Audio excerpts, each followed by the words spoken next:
Got some stuff for today. I'm looking forward to it because I went with just kind of like the traditional stuff that I do, in my rundowns. So I'm anxious to hear what other stuff you guys have to add to the mix. I approach this from a psychological perspective this week. Mm. I'm saving it for the pod. Fuck you. We were all waiting. I was like, did you see us? We were like, what's Ron gonna say? Well, nothing if Drew doesn't show up. I know. Right? Uh-oh. There's There no he uh-oh. is. He's still finishing breakfast. I didn't even eat breakfast. I eat pieces of shit like you for breakfast. There we go.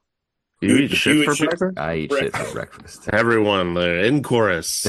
I had to run down to the store to get the dog's breakfast. So naturally, I took a bite of theirs. 100.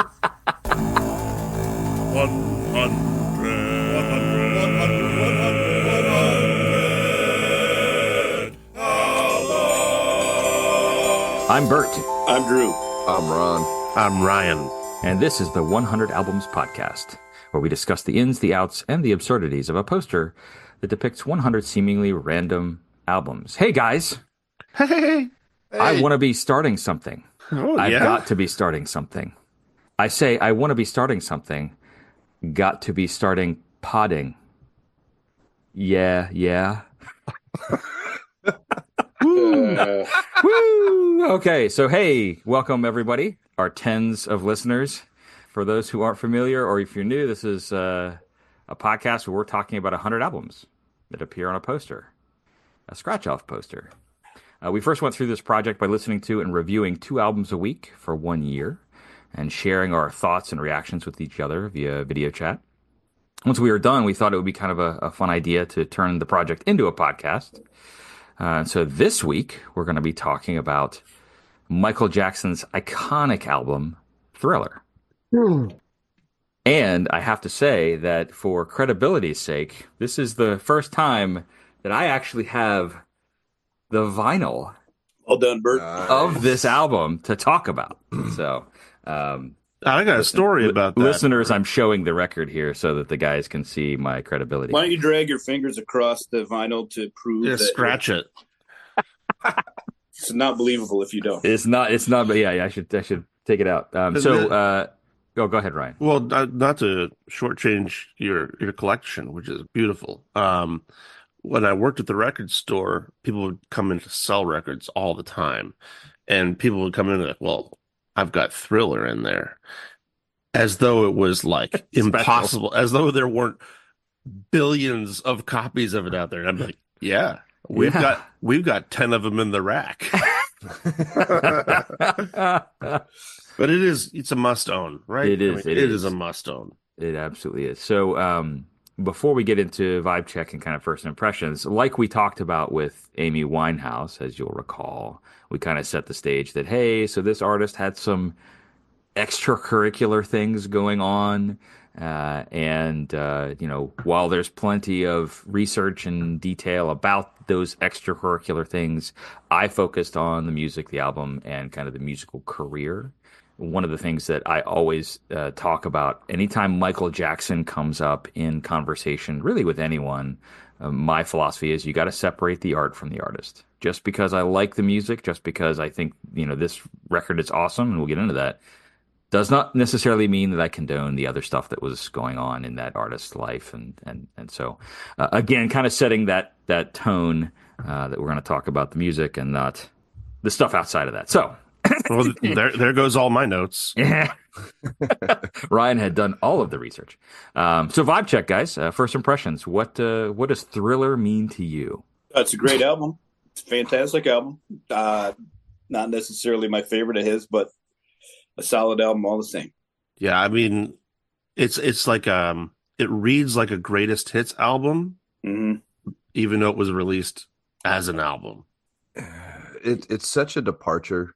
Like, I love Off the Wall, and so you have Off the Wall, and then you come into this, and I understand what he was trying to do with this album, but it was just kind of like, ooh, I didn't see that coming. I like where it went, but neither did the world, Ron. Yeah. I mean, So true. seriously, right? Yeah. For me, this is, I mean, so Michael Jackson as an artist, it's my childhood, right? So I feel like through the 1980s, between this record and Bad, he was everywhere, right? On the radio all the time, on MTV all the time. Dude had Uh, his own video game. You know, and you know, clothing. People were wearing the red leather jackets. You know, all that stuff, the white glove. So to me, it is that kind of. You know, we've talked a lot about nostalgia in the past, and so there's definitely that aspect to it. But there throughout my, you know, that kind of era in my memory, it's like Michael was ever present, whether it be for the music or whether it be for the videos or whether it be for catching on fire, filming a Pepsi commercial or, you know, whatever, right? It was just, he was everywhere. And not always in a good way, but musically, you know, not unlike artists like Prince, like anytime the music came on, you found yourself just wanting to dance and kind of groove. And so that's kind of what it brings up for me. Yeah, let's not forget every time some poor kid wore high-rise pants in the 80s, he was called Michael Jackson on account of seeing his white socks beneath those. So, Hmm. which I I wore often, not on purpose. was gonna say that sounded like it came from a personal I was gonna place. say, is this were you moonwalking too? Like what was going on, Drew? I always wanted to moonwalk. I did the other day in class, and it kind of worked. The third graders were thrilled with my Oh, moonwalking. They were thrilled. Were As you a a- thriller? Yes, I Um, did. So can you moonwalk like legitimately? Nope. No, okay. I can for the record, but I've watched all I of the figured it out. tutorials. I've Yeah. watched them. I've tried it. Yeah. It's not Uh, something my body will do. well, Did I the- mean, gravity is a real problem. That's why we've got Elon Musk coming through, right? Drew, Uh, do the kids know? Did they get the reference? Third graders? Absolutely not. I mean, Okay. there are things that bubble up, you know, and Michael Jackson possesses some of them through the years that little ones at least recognize. They have no idea the origins, you know, and moonwalking probably is one of them. We didn't really discuss it. I just did it. It was random, but Yeah. So they thought you invented it? they might have. That's the Nice. power of being a Our teacher has the third-grade music coolest teacher. moves. Yeah. There's debate on moonwalking and some of his other dances moves. By the way, I've seen some videos from a guy. I didn't even think about bringing this information to the table today, but I don't know. There's arguable points that a guy was doing it before Michael. So there's the whole can of worms on that one. Yeah, I don't doubt it. Well, the reason I asked about the kids is because as I got into like the you know the next section here in the rundown is the background on the artist. And the first thing I put in my notes here is, does Michael Jackson really need an intro? But then for the younger generations, I'm going to get up on the get off my lawn part of the podcast here. For the Gen Zers out there who weren't alive during any of this stuff, you know. yeah. But you make a good point though, because he has almost like an Elvis level of recognizability, or Exactly. at least Elvis to our generation. Yeah. I think that's a great way to put it, Ryan, because it was, again, he was ubiquitous. He was everywhere. You know, dolls, like toys and stuff. So, let's talk a little bit about that just really quickly, kind of the background. Michael Jackson was the eighth of 10 children in the Jackson family. He made his public debut in 1964 with his older brothers Jackie, Tito, Jermaine, and Marlon as a member of the Jackson Five. They signed with Motown Records in 1968 and achieved worldwide success with Michael as the lead singer. Though the years with the Jacksons were successful, as were his initial solo albums, it was really Off the Wall, the album that preceded Thriller, that was kind of putting him on the map as a legitimate pop star in his own right, like star. That record sold 10 million albums. And what I listened to the One Song podcast, which is if you shout out to that podcast. It's a great program where they break down, they take one song from an artist and just really do a deep dive on it. And for the Thriller song episode, they talked about how Off the Wall really was kind of like a career reboot for Michael as a solo artist, right? He had been with the Jackson Five, and then he'd started to do some things on his own, but that was really okay, you're a legitimate star on your own. Also, just as a quick plug, in that episode, and I haven't had a chance to do the deep dive, but in the One Song Thriller podcast episode, they talked about another podcast called Stories in the Room, Michael Jackson's Thriller album. It's an entire podcast by the people who made the album. Like, we're in the production booth and we're in the studio doing a deep dive on just that whole album and how it was made. So I haven't listened to that. I found out about it too late to listen to 60 episodes of a podcast in preparation for this conversation. But it sounds like it's definitely worth a listen. And You've had a whole year, Bert. There you had go. a whole year. I didn't know about it till like a week ago. I will also say, folks who are interested in that level of scrutiny, you're listening to the wrong show. Yes. So not us. Bert really letting everybody know where we're inferior. There you go. So Thriller, specifically, this album, released on November 29th, 1982 on Epic Records. Recording took place from April to November that year at Westlake Recording Studios in Los Angeles with a budget of $750,000. By today's standards, that's $2.3 million. It was Michael Jackson's 6th studio album as a solo artist. He wanted to create an album where, quote, every song was a killer. All the killers on Thriller, you know what I mean? With the ongoing backlash at that time, the ongoing backlash against disco music, he moved in a different musical direction, or wanted to, resulting in kind of more of a mix of pop and kind of rock, funk, post-disco kind of things. To that end, Quincy Jones, the producer, who we'll talk about in just a minute, and Michael were determined to make a rock song that would appeal to all tastes. So we'll talk about that in just a second, too. So some other interesting stuff about Thriller that I found. The original studio album draft included 9 songs, but they were not the 9 songs that appeared on the actually produced album. So side A was Wanna Be Startin' Somethin', The Girl Is Mine, Thriller, and what was the 4th song on that? Baby Be Mine. Originally, side A was to include a song called Hot Street and not have Baby Be Mine on it. Side B, this is the really interesting stuff. Side B is Beat It, Billie Jean, Human Nature, Pretty Young Thing, and Lady in My Life, as it exists in this part of the multiverse. The original draft was Billie Jean, She's in Trouble, Nightline, Carousel, and The Lady in My Life. So 3 songs that they took off of side B. Beat It was nowhere to be found on the original draft. So my question is, what in a different universe there exists a Michael Jackson Thriller record where Beat It wasn't released, and how different it might not have made that much of a difference, because of the 9 tracks on the final album, 7 singles were released, and they all reached the top 10. So, Ryan, back to you kind of said this in the intro. This feels like a greatest hits album because 7 of 9 songs made it to it's basically a greatest hits album now. Yeah. Well, I mean, it wasn't when it was released, but it is now. You know what I mean? I also mean that in terms of its flavor, though. Whereas, like, when you listen to Off the Wall, it feels cohesive like an album, whereas Thriller feels like you're putting on a greatest hits album. It's a lot of the songs don't have to do with each other, you know? Yeah. So speaking, just really quickly, all of the songs reached the top. Those 7 reached the top 10 on the Hot 100 chart. This album set a record for the most top 10 singles from an album, with Beat It and Billie Jean both reaching number 1. Back to Beat It. Again, trying to get away from the kind of the disco vibe. Off the Wall, some of the research I read said that Off the Wall felt disco-y, maybe a little bit of disco-y. I feel it's more funky, but that's just my taste.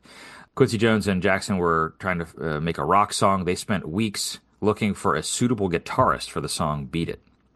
Eventually, they found Steve Lukather of Toto to play the rhythm guitar parts, and Eddie Van Halen of Van Halen to play the solo.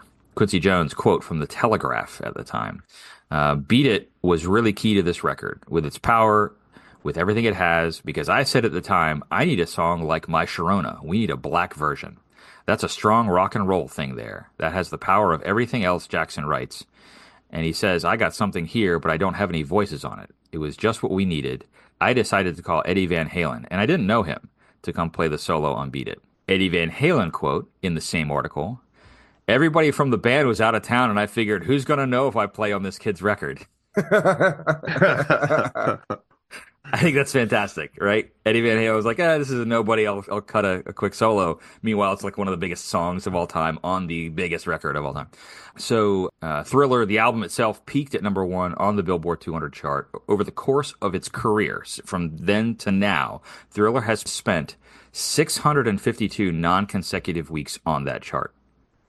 Damn. So every year around Halloween, people rediscover this album. You know, I always think about how, as an artist, the best thing you can do for your career is record a good Christmas album, because then every year it will get purchased and it will get played, right? Michael did this with, probably unintentionally. I couldn't find any research that they were like, oh yeah, this is a Halloween song now. We'll talk more about the song in itself, but like kind of genius in that way that it kind of gets resurrected every year and people play it. Because this album needed help. Because this album needed help. Yeah. So, some other cool stuff I found here on Wanna Be Startin' Somethin'. The song climaxes in an African-inspired chant that is often misidentified, even by Jackson himself, as Swahili. Do you guys remember what the lyrics are there? I can't say those. Mama say, mama sa, mama kusa. There you go.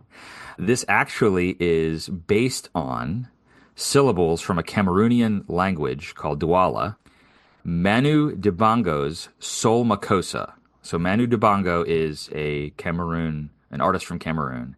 He released a song called Soul Makossa, Makossa. From that artist's biography, quote, on one side of the 45, I recorded this hymn. On the other side, I recorded Soul Makossa, written using a traditional Makossa rhythm with a little soul thrown in. In my Douala neighborhood, at my parents' house, I rehearsed that song. The house had no air conditioning and the windows were wide open. All the kids flocked around hearing me rehearse. They fell over laughing. Unbelievable. How on earth had I concocted that mismatch? Poor Makossa really took a blow. My father was astonished, and he said, can't you pronounce Makossa like everyone else? You stutter. Mamako, mamasa. So that's where that kind of riff at the end of Wanna Be Startin' Somethin' comes from. Interesting stuff. That's wild.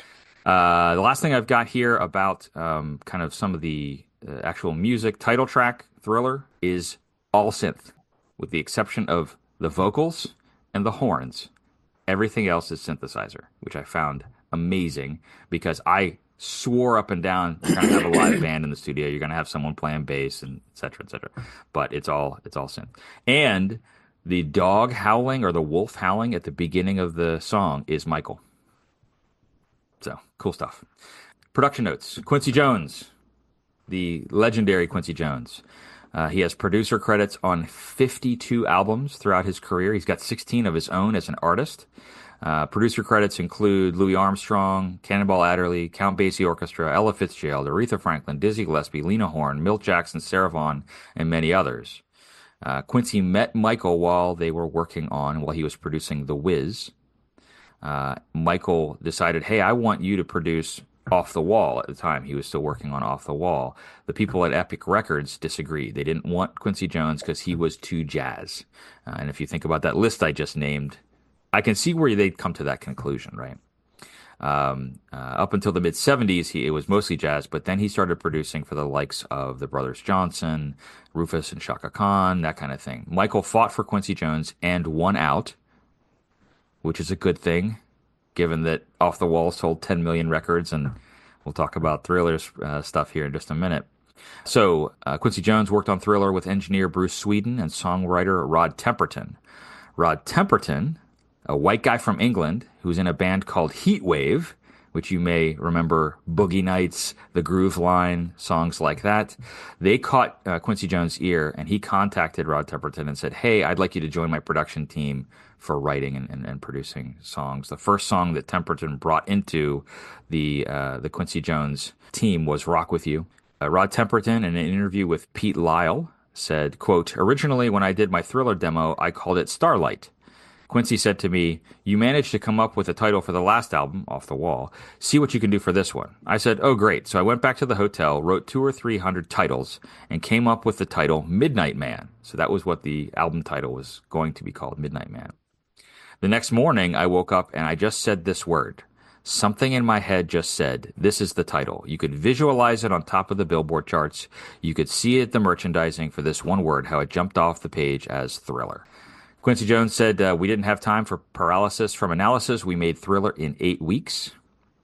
Michael Jackson and Quincy Jones were chasing perfection. Jackson wanted to top everything that had come before. So if you think about Michael Jackson's career, you know, he rises to this certain amount of success and fame with his work. He always wanted to outdo what he previously had done, that's a difficult, when you're reaching that level, that's getting tough. Jackson wrote 4 of the songs on this record: Wanna Be Startin' Somethin', The Girl Is Mine, Beat It, and Billie Jean.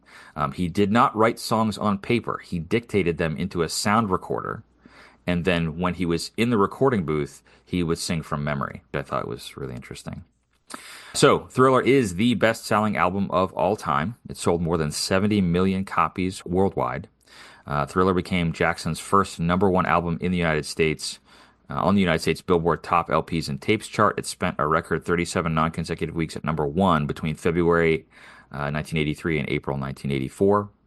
He was nominated, or this album was nominated, for a record 12 Grammys at the 26th Annual Grammy Awards.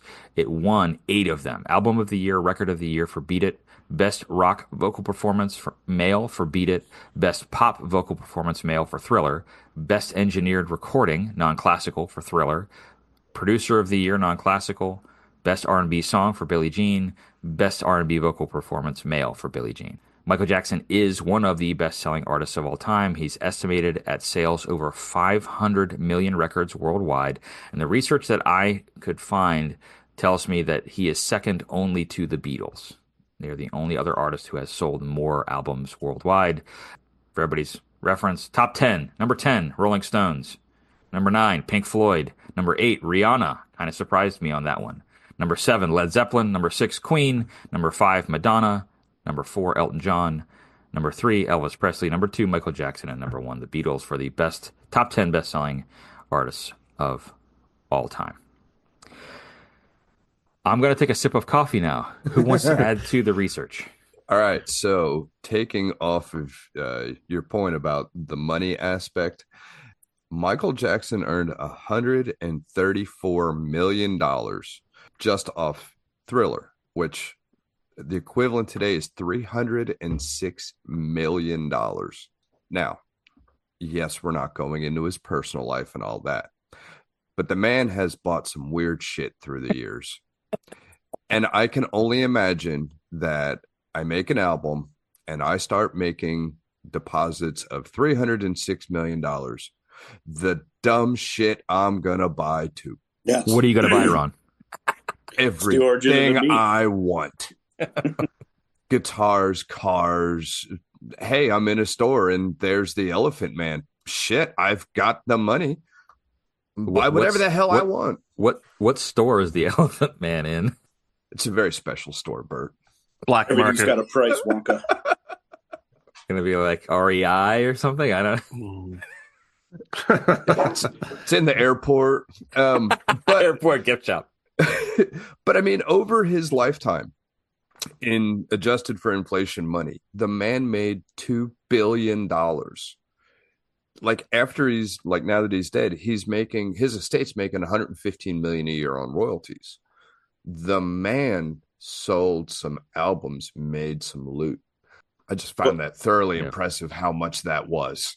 Let's take that to the extreme. There's details behind this that are not for this podcast, but he also bought the entire catalog of the Beatles in a roundabout way. I mean, that says it right there.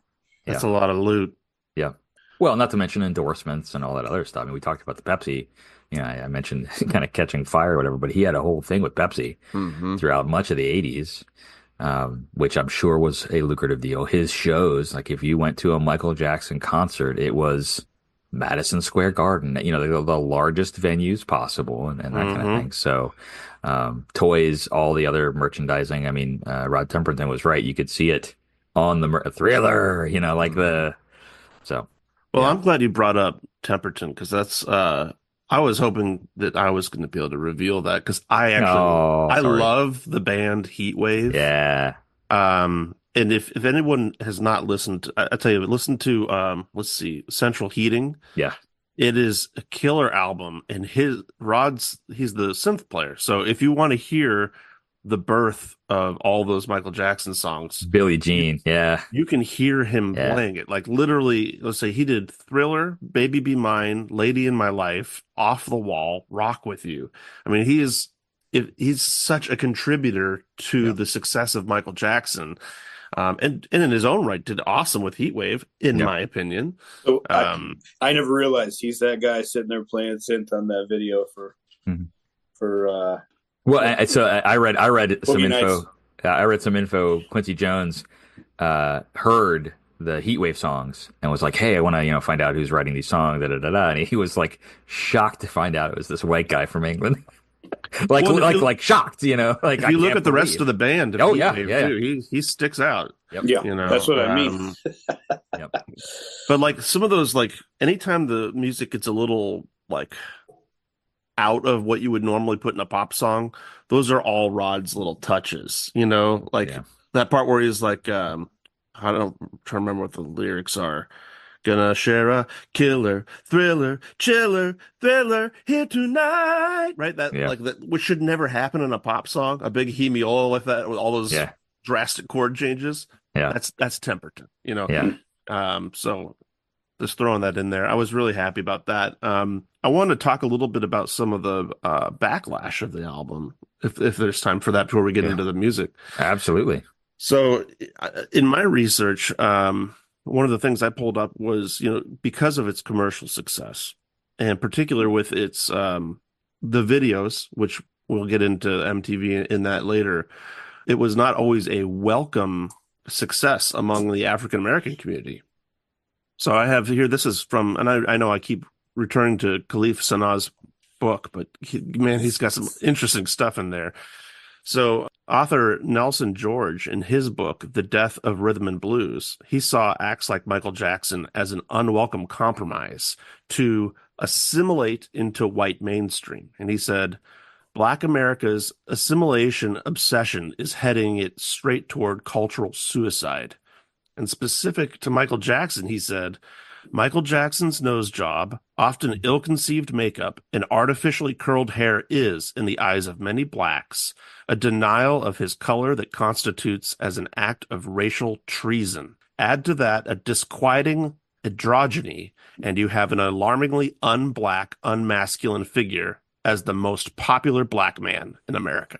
Damn, like Holmes is pretty harsh about that. I wonder what he would think about Shapoozzi. No one knows that one. That's gonna be my Theo theme, whatever, dude. That's gonna be mine. He was just on the CMAs, and everyone came out and really just razzed him about his name. He's a black guy and does country rap kind of stuff, very poppy. But yeah, the author you were talking about there, Ryan, I cannot imagine he would say anything positive about that guy either. But that is really, it's surprising, but it's not, living through those times. Well, see, I mean, and for me, like obviously, white kid growing up in suburban Pennsylvania, I would have never have experienced Michael Jackson in that light, and I'm curious to know if how universal that sentiment may have been amongst, at least among musicians too. So, So that's interesting because some of the stuff that I read, Ryan, and not to diminish that perspective, certainly I could see where folks in the black community, black artists might feel that way, that that because he was super crossover, right? Michael Jackson was able to appeal to everyone, not just in the United States, globally, but there's also a lot to be said for, well, MTV wasn't playing black artists at the time. And suddenly they are, because guess what? People are watching, and it's drawing eyeballs, and that crossover effect happened. I would also and this is just kind of my perspective, same as you, Ryan, as a white kid growing up in Pennsylvania, would I have been exposed to, was Michael Jackson kind of a gateway artist into other black artists that I might become interested in, as I, kind of continued down my musical journey. I would argue, yeah, because it became so accessible. That's not to say that, yes, he, got a nose job and he was clearly obsessed with his appearance and how he saw himself and that kind of thing. And that may have done a bit of a disservice to some of that progression of black artists being popular in the mainstream and that kind of thing. But that's I think this all starts to speak to, we all know that he was a little eccentric, to put it lightly. Not only does fame get you there, but I mean, he had reached, before he even went solo, a massive level of fame that would have put anybody over the edge anyway, with the Jackson 5 and his family, and so anyway, you're saying the black community is disparaging him for obvious reasons here.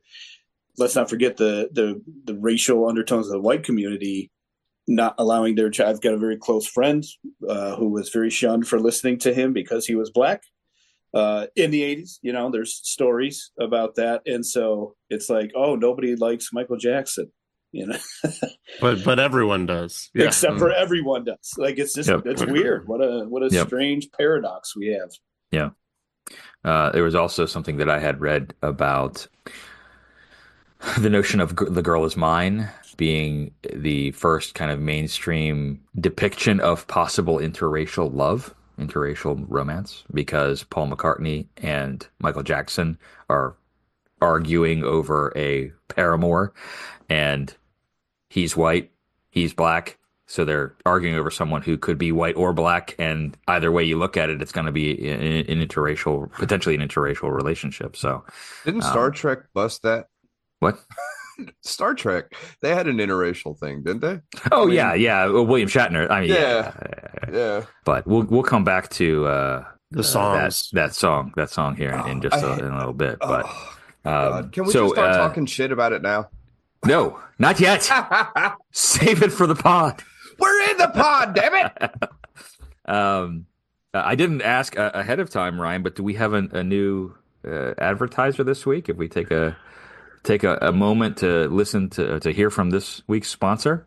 We do, actually. Yeah, this is pretty fun. This one came in. I don't know where these are made, but anyway, this episode of the 100 Albums podcast has been made possible from the generous support of Duke Johnson's Atomic Bath Bombs.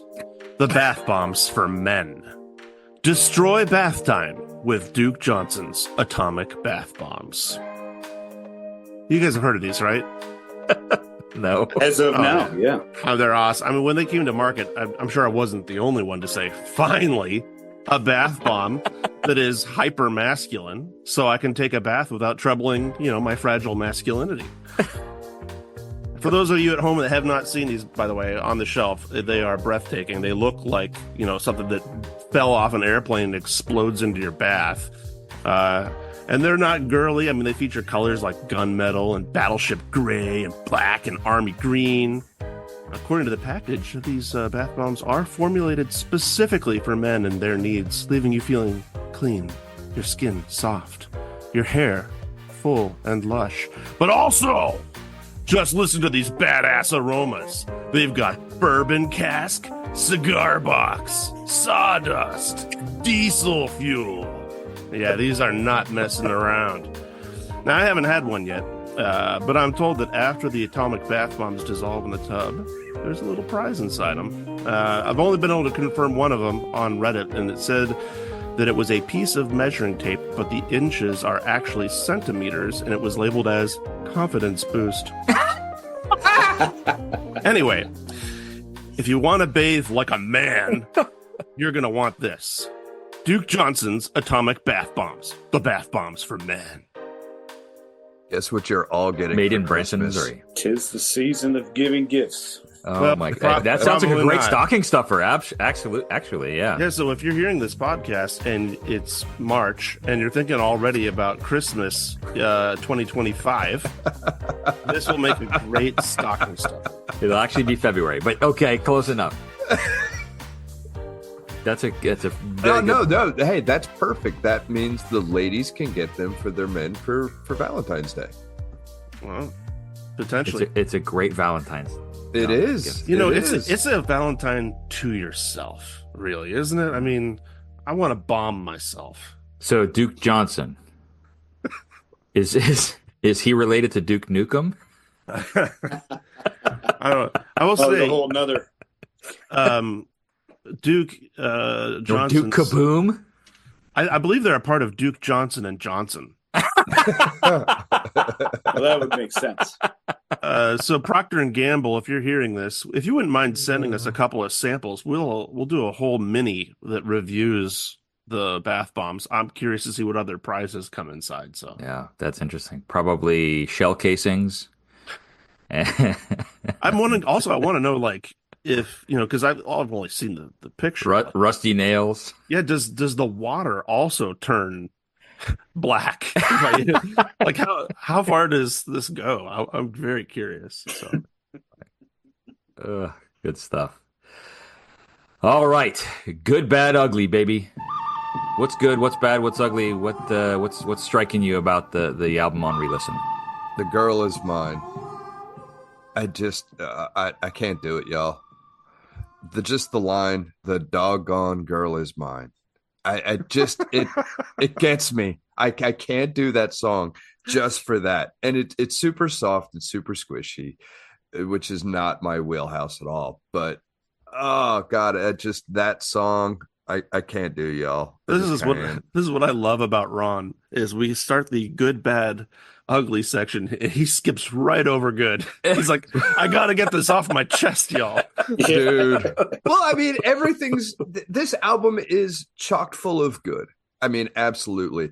As a guitar player, Steve Lukather, I mean, he's a studio monster. He's been on a lot of stuff and he's freaking great. You have Eddie Van Halen.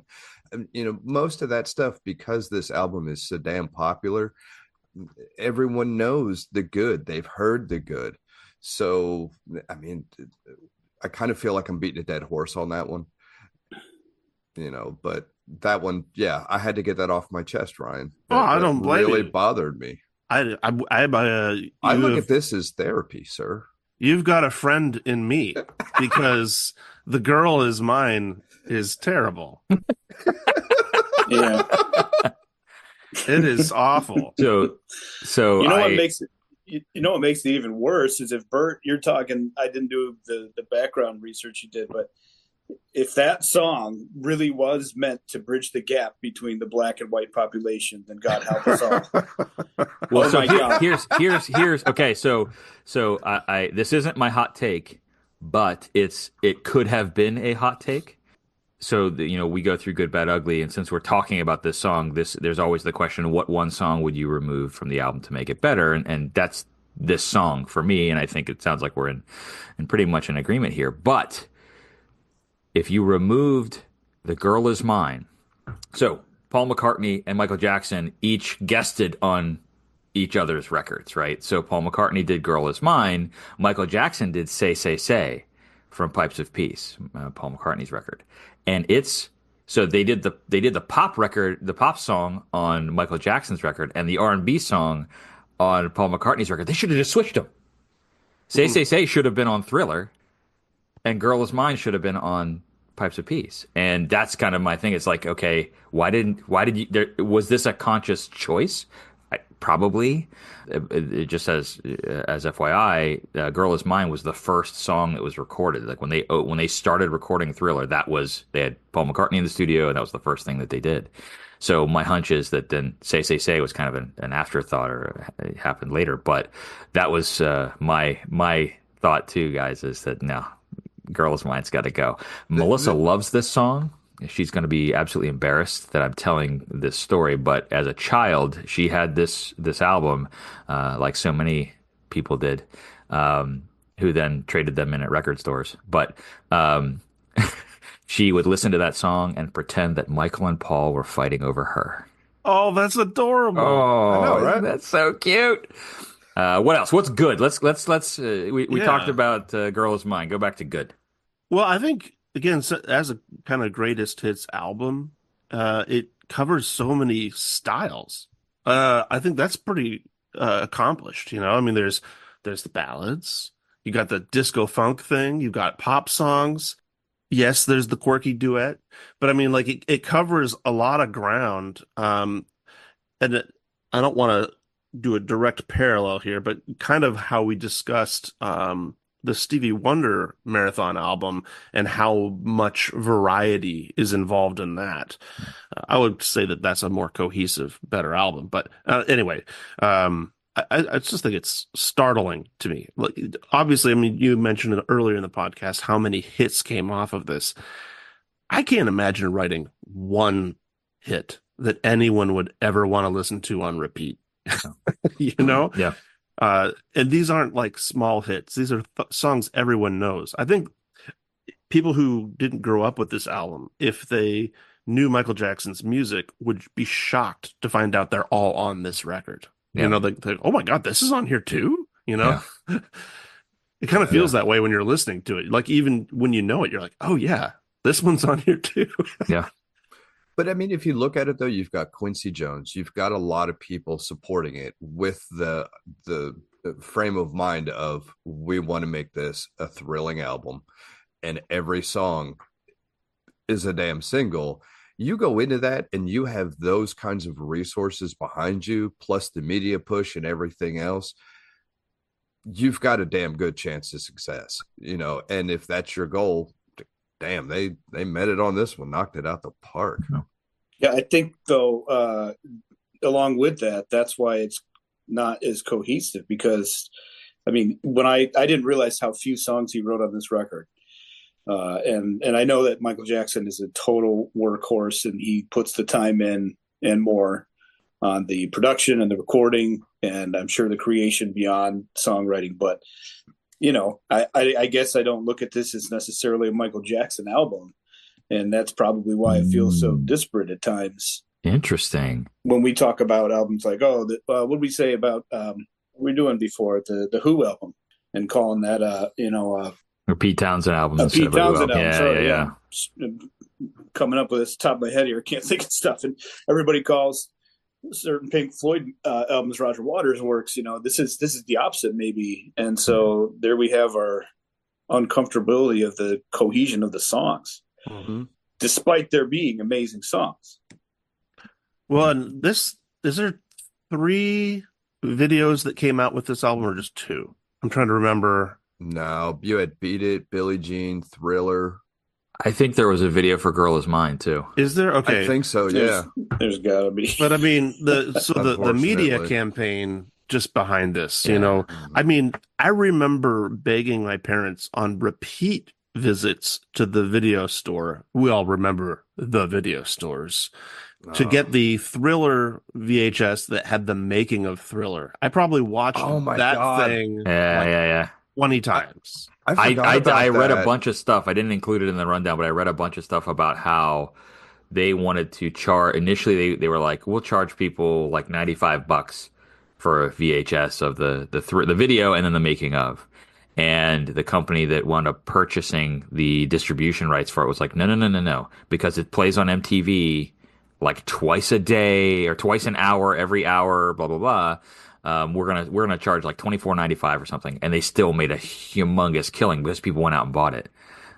I was just looking up so there's a Billie Jean music video, there's the Beat It music video, and there's the Thriller music video. So that might be it. That's too bad, because now I was kind of hoping there'd be a Girl Is Mine one, because it would be so goofy. Like, she's mine, she's mine. Well, wasn't the video for Say Say Say really goofy? Because they did a video together. Well, anything that Paul McCartney touches. No, there is a Girl Is Mine video. Yeah. There is a Girl Is Mine video. There is. Okay, I'm going to watch that after this. It just keeps reminding me of the SNL skit of Ebony and Ivory. That's how I picture it. The Stevie Wonder, Frank Sinatra. Yes. That was groovy, thinking Yes. Lincoln. That's how I picture the video of that coming out. The girl is mine. You are I don't blind as a bat, believe and I it. have sight. Yeah. Ooh. Yeah. Yikes. Silly stuff, man. Yeah, so a couple of the thoughts I had just on good is the production, particularly the song Thriller, but I mean just across the album, everything's clean and crisp. I talked about the notion that there's a bunch of synth that to me didn't sound synthy. Some does, but not all. It doesn't have that kind of proggy synthy vibe to it. And I don't mean that in a pejorative sense. I just mean that it sounds like there's instruments in the studio and that kind of thing. In particular, on the song Thriller, I mentioned the One Song Podcast. One of the things that they do is they have the stems from the recording, so they can isolate tracks. And back to the notion of Quincy Jones being a jazz guy, the layers of vocals that Michael puts down on the backing vocals in the song Thriller are ridiculous. Yeah. I think they said at one point there's like 14 layers, vocal layers on top of, everything. So they got the lead vocal and then you've got, the backing. It's insane and super jazzy. Super jazzy. It's really, really cool. You can hear it in those chords when they hit it, and well, just take the Thriller chorus for example. I mean, you can hear those sixes and /13s in there, and it's people don't do that in pop music. Yeah. The other thing I had is as I mean, most of the song there's very few misses on the record, but PYT, I forgot how good a song that is. Now, subject matter, I'm not so sure. I know. But like it's one of those songs that makes you want to. It's hard to sit still. You want to get up and start shaking your bootay. So yes, I love the synth echo that happens after the chorus lyric. Mm-hmm. Yeah. Yep. Sweet. Speaking of synth and prog rock, I don't know if you guys found this in your research as well, but that intro to Beat It, gong, gong, right? That's actually ripped off. That is from a demo record that they sent out when they were selling the Synclavier 2. And they just took that preset from and did the exact same rhythm and just lowered it a couple steps. That's wild. Did you watch a video on that, Ryan? I did watch that video. It was fascinating. I've seen it before. It's wild. I was trying. I didn't have enough time to. I'm so glad you brought that up because that's such an enlightening piece of work. That video. So also, interesting. That same sound, by the way, was used earlier for prog rock. Here we go. It was in the opening tracks of Tangerine Dream's album Exit. Oh, so there you go. That's my little synth connection for That's you. Awesome. That's awesome. But yeah, if anyone has the time, it is not a short video, but it is still good. Yeah, you get sucked into it though. I did. Oh, they're good, bad, ugly. For me, I mean, if I could, we talk about what song we would take off of that. If there's only one song I could save, like if the studio was on fire, and I could only grab one set of tapes. I don't think I could live without Billie Jean. Yeah. That song, that bass line, the second it starts, I'm like, I'm not leaving. You know what I mean? Yep. And you want the sidewalk to light up when you step. I do, actually. And it's funny you should mention that. I have a story about that, Bert. Let's hear it. So this is maybe not appropriate for all audiences. But the first time I ever got stoned, I was walking back to my apartment across the college campus, and my eyes were out of control. I had no idea what was going on, and I swore I was walking, and as I was, the sidewalk was lighting up just like in the video. That had to be cool as hell. What was in the stuff, man? But did you have the song playing in your head while that was happening? Was it?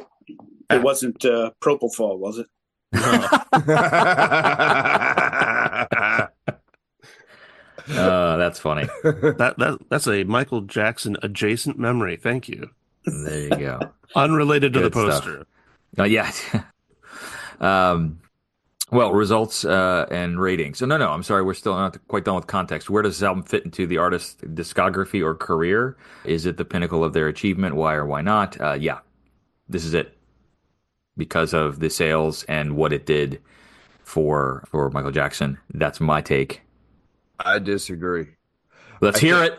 I think monetarily, yes, this had some cultural impact, some economic impact. I mean, it went everywhere. However, him as an artist, I think this was a springboard, because without this album, you don't have Bad, Scream, a bunch of more rocky stuff.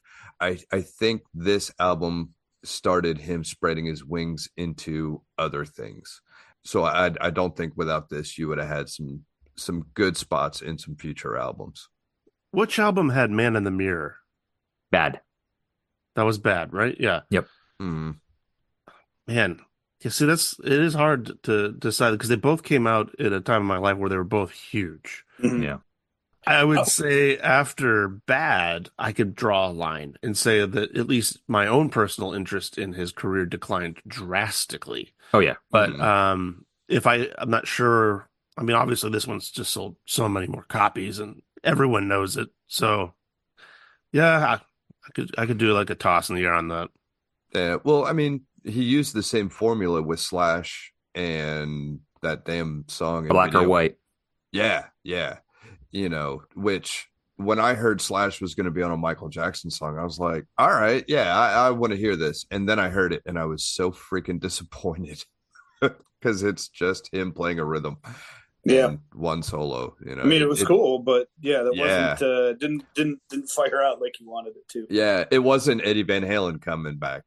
That was a huge departure.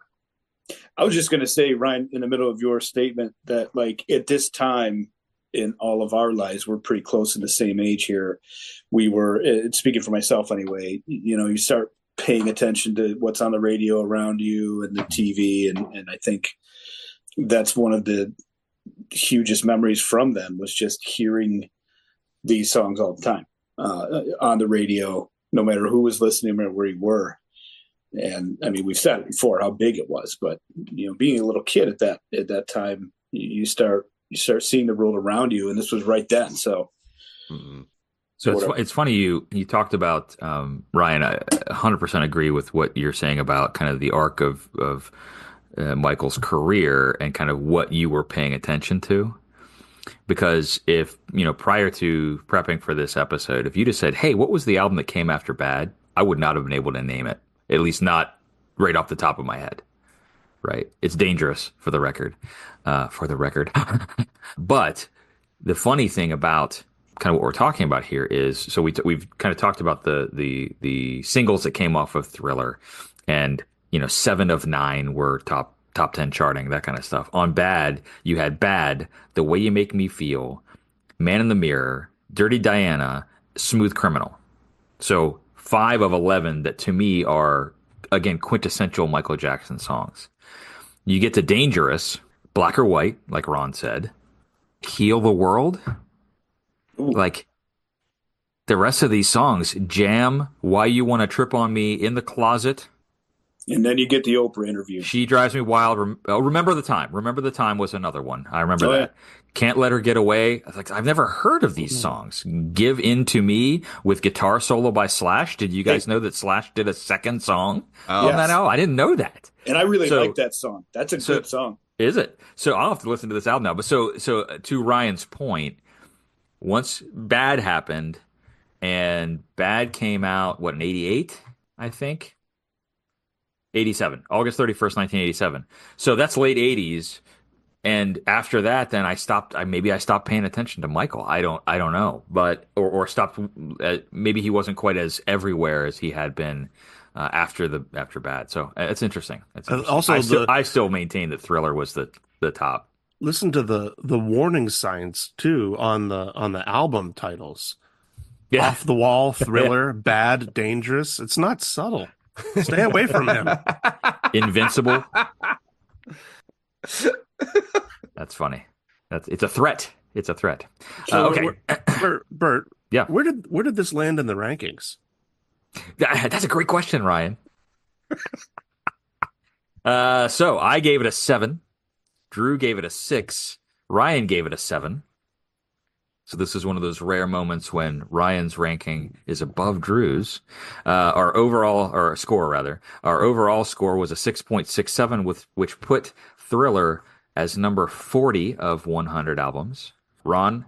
I'd go 6.5, Okay. because Off the Wall for me is the Michael Jackson album. That's the one I grab. Yeah. So Second chances, guys. Would you change any of your scores? I mean, Ron, I'm with you. When I put on one of his records, I pull off of the wall, to put Off it the on shelf. off the shelf. I don't really, we don't put Thriller on very often. But I'm going to keep my rating the way it is, just because I think some of those hits are amazing. Yeah, it's worthy of a 7 for sure. Drew?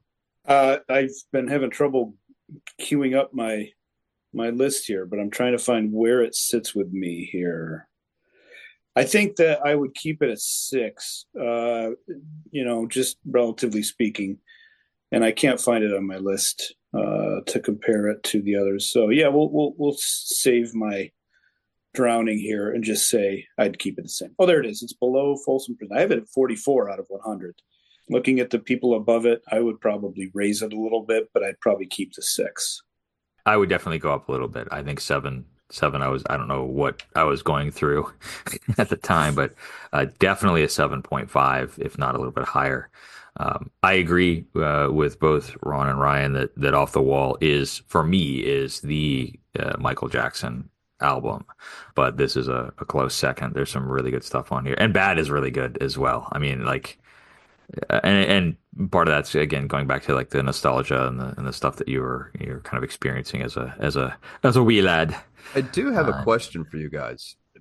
I find that with me, if something is a hit and I hear it incessantly, I don't want to hear it anymore. It wears me out. And on this album, there was so many freaking songs where it was like, damn it, do I have to listen to this? I've listened to it enough in my life. I really don't want to listen to it because I've heard it so much. So Satiation kicks in. That's a great point, Ron. But here's the thing. At this time, for me, I didn't have MTV.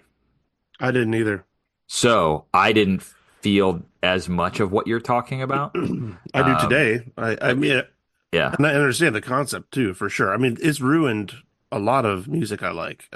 Nirvana, I loved them when I was young, but it's still played so heavy in the rotation that, like, I don't want to hear a lot of those songs. Yeah. Well, I mean, because of its popularity, Ryan, you can't listen to Wagon Wheel anymore. Like the one where he makes the cheese wheel, the little orange guy from the Saturday morning cartoons. Like seriously, the references are just we're a hunk of cheese. We're misfiring. Oh my God. Oh shit. I can't remember who originally did it, but Hootie. Yeah. Version of it. You're talking about that song? Yeah. Yeah. It's everywhere. That and Tennessee Whiskey by Chris Stapleton down here is just on a daily basis. And I fucking hate that song now. I can't Every listen to band it in this anymore. town covers that song. Mm-hmm. Except mine. Yeah. Wagon Wheel was co-written by Bob Dylan and Ketch Sikor of Old Crow Medicine Show. That's Old Crow was and then it was redone by Darius Rucker, not Hootie, but Darius Rucker. So, for the record. So where were we? I'd go a little bit higher. It sounds like you guys are pretty comfortable where you were with your rating and ranking. Yeah. Okay, hot take time. Who's got a hot take? Let's hear it. It's an introspective hot take today. So I'm not sure if you all remember the history of MTV, but their original declaration to the world was they were only going to play rock and roll. Only. And they were steadfast in that belief. And along comes this album, and they had no choice but to start playing it, right? Which meant they were no longer going to do just rock and roll. So my hot take is, without Michael Jackson's Thriller, what voices would we have missed out on from African-American artists through the 80s, 90s? I mean, what direction? Because we know how many artists were made by MTV. So I'm not sure if that's really a hot take, but I was just sort of sitting around thinking The like, hot question. yeah, or how long would it have been until they would have still had to fold into something? And I don't mean folding into doing the reality shows, but eventually I think the door would have collapsed where they couldn't just do rock and roll. But I don't think they were ready to do it this early. Yeah. They had no choice. It was So a force to be reckoned with. here's the funny thing though, Ryan. Wasn't one of the first ever music videos played on MTV "Video Killed the Radio Star" by the Buggles? That was the first.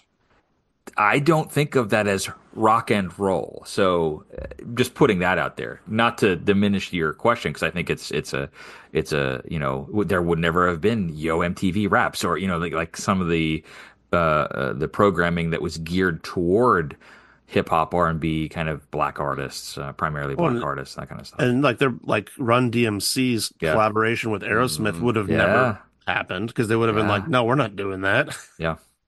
I wonder if Living Color would have gotten any airplay. I think, Ooh. yeah, I think MTV's been misguided the whole time. I mean, they ground into the world of not even doing music. We all know. Yeah. So Yeah. I think they just don't get it. Well, so actually, it's funny. One of the things that I was thinking about when I was doing research and kind of thinking about this album was, so when Thriller came out, the video, they played it. As I mentioned, for a while, it was twice an hour every hour. So you got some things in between, but they'd play Thriller, then they'd play a couple other music videos, and they'd play Thriller, and they'd play a couple other music videos. And so it was like just on constant rotation. Did that begin the downfall of MTV playing music? Because then they started to do the behind the scenes and the making of and this kind of stuff. Even though it was still about a music video, it was alternate programming to actual music. So anyway, that's not my hot take, but it was a question that I was kind of asking myself as I was going through. Well, and was Thriller not one of the first of the kind that was more of a short film than? Yes, I mean, John Landis, man. Remember the long Thriller video? Not the short form only music, but the actual plot. Him going to Ola Ray, going to the movie theater, and the whole thing. Yeah. Interesting. Other hot takes. That's a good one, Ryan. That's a really, really interesting question. I don't really have one because going through all of this, Michael Jackson to me is fascinating. Good, bad, ugly, as far as him as a person and all the shit that happened and everything else.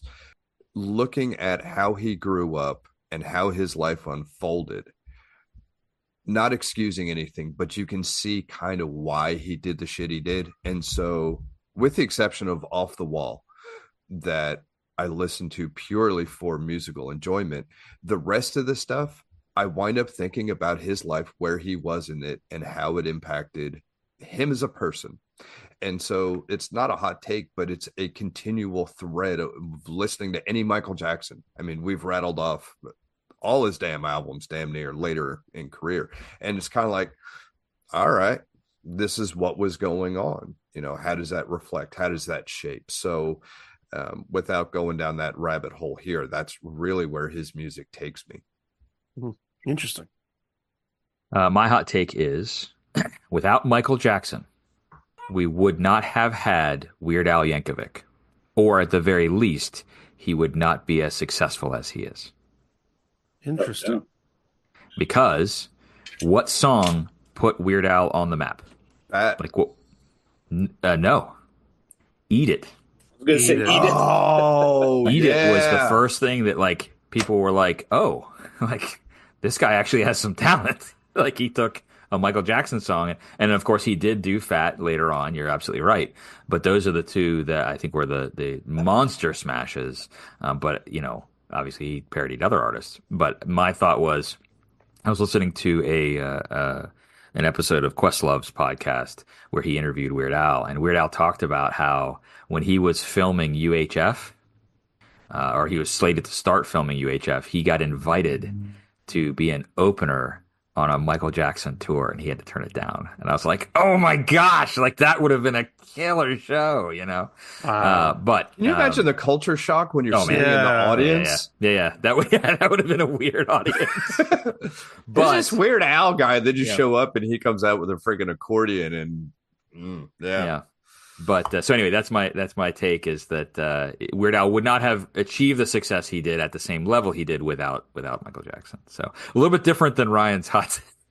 Ron, I can't imagine that because, you know, the famed band of which we all just talk about here and there that we all played in together in college, we opened up for a significant group one time and nearly got booed off the stage from the culture shock of the crowd. So Yep. I'll save the details to keep you guys listening. There you go. Yeah, and we'll flesh that out another day. My hot take is of a musical nature. You know, we all know Michael Jackson is really, I mean, whether Quincy Jones was involved or not, Michael Jackson is his own level of genius with music. And what I kept thinking about when I listened to this analytically is especially starts on Baby Be Mine. And it's also on Beat It and a little less so on Billie Jean, but he delays the accent beat to beat 4. So he'll go 1, 2, 3, 4, 1, 2, 3, 4. And you can see it in his dance moves too, when you see him dancing to his songs. I think it's a Michael Jackson thing that obviously he didn't create it. He just made a choice rhythmically.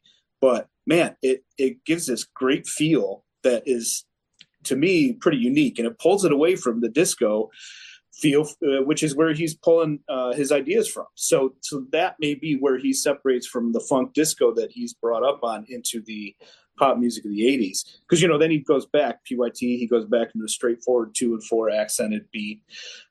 It just lays it down. But I don't know. It's this cool, like, arch delay of the big beat.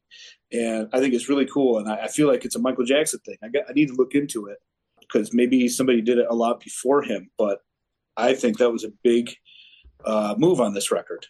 So is that kind of like with P-Funk where, you know, you're laying on the ass end of 1 and delaying that, but you're saying he just delays it on the 4? Well, the end of 4, yeah. Well, it doesn't delay it, but it just becomes like, without being able to play the song, it would be self-explanatory. But, you know, listen back and hear it. And you'll just hear instead of 1, 2, 3, 4, you got 1, 2, 3, 4, 1, 2, 3, 4. You might not notice it unless you're listening. Yes. Right? Yeah. It's in I feel that. Start Something too. I feel that. You do know who else does that a lot, Drew? Rod Temperton from Heatwave. There you go. No, Ryan. Maybe it's not up to Michael Jackson in this case. I have to do some house cleaning later today, so now I'm going to be listening to Heatwave just to see where Michael Jackson came If you listen to the album I mentioned earlier, Central Heating, it has one of my daughter's favorite songs, which is called Party Poop. And I really wish that when we were in our band, we covered it, because the chorus is, we don't need no party poop. We don't want no party poop. Guys, I can't tell you how many songs now in my middle age that I know that I'm like, why didn't we know about this song, or why didn't we cover this song? Because it's so effing good. But yeah, I have one more hot take. Oh, double hot. Double hot. Let's go. I actually have 3, but I'm going to keep the middle one out for time's sake. 3. That's like when you go to get pancakes. He's got a hot stack. I'll give you the middle one. I'll give you all 3. The second one is Michael Jackson uses a lot of pedal tones in this, and not a lot of chord changes. And we have shunned other people for doing that, and we accept it with him. And I want to know why. And that's a personal question for each of us. But I do too. I mean, I think it's groovy. I think he does good other. He adds layers in there. He's got guitar. Listeners, I know you can't see Drew right now, but as he's asking the question that he wants to know why, he's pointing very animatedly. I want to know why, in a very accusatory fashion. My third hot take, and this is not only just for the 4 of us here, but people in our age group. Michael Jackson was 50 when he died. And he was 50 years old. Well, we kind of gathered that's what you meant when you said he died when he was 50. Well, we're pretty close to 50. And I know that in my personal life, I haven't reached anywhere near the body of work that Michael Jackson did. So, or the body of body. That's a good point. Or body adjustment. I mean, I don't know. It's a life thing of feeling your age and your place in the in the timeline. But man, Yeah. that's whew, Yeah, that's I guess I better get to work. right. Few years. I got a couple of years to really make this Michael Jackson career curve start. you want to be starting something, so Well, I only have one brother, so I can't start from the very beginning. come on, Andy, pick up the slack, bro. Yeah, our group will be called the Oldham 2. Funny story. So the Jackson 5 was my first concert, and I forget the name of the show, but it was very, very theatrical. I was 5 when my aunt took me, and that show scared the piss out of me. And we were going back talking about stadiums. That was in RFK Stadium in Philly. Like, they've torn it down since. It was huge, and we were all the way in the back. We were so far away that even like the screens on the side of the stage, you can't see those. We had binoculars and still had difficulty seeing everything. Wow. I mean, so the level of touring that we were talking about earlier, and big shows and everything, they were doing that with the Jackson 5, the end of their career. So when he started, he had What year would that have been, Ron? I mean, you're into the 80s now, right? I'm not that old, Bert. No, I was born in 78, so we're talking 83, Okay. 84. Well, it was 84. It was 84. Because now you're talking like we're in the Michael Jackson solo era. Yeah, I didn't know he was still doing stuff with the Bros. That's interesting. I think they did. Well, it was probably the appearances. This is why I wanted my wife to be a guest host for this episode, because she knows a lot of this stuff, but she turned me down. But she would be able to say exactly what tour that was. Interesting. But I think they did. They rekindled. I don't know what it was, but I'll also say, and this is a lukewarm take. If not for a very bad press moment, which was unfairly held against this person, I feel like Janet Jackson was on an arc to outdo her brother. Yes. I 100%.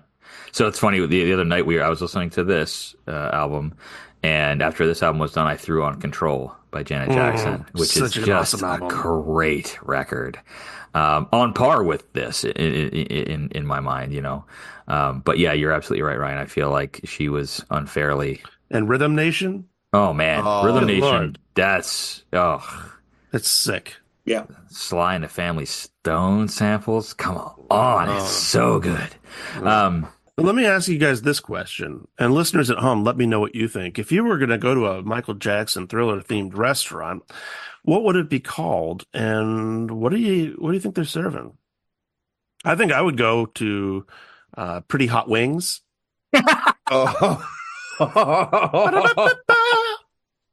That's good. Or you could go to there's a place where at each table you have your own like little bar top grill, and that's the grill is mine.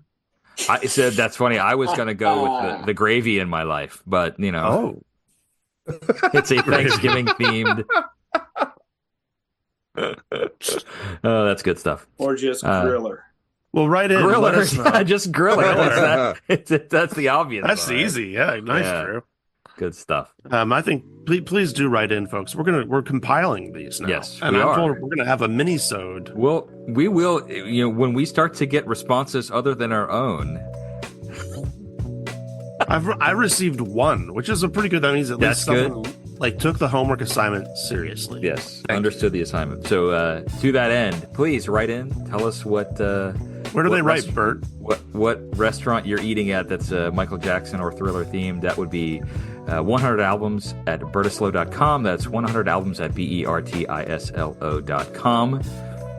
And we'll do a mini episode and talk about what all of the different submissions are once we get the different submissions.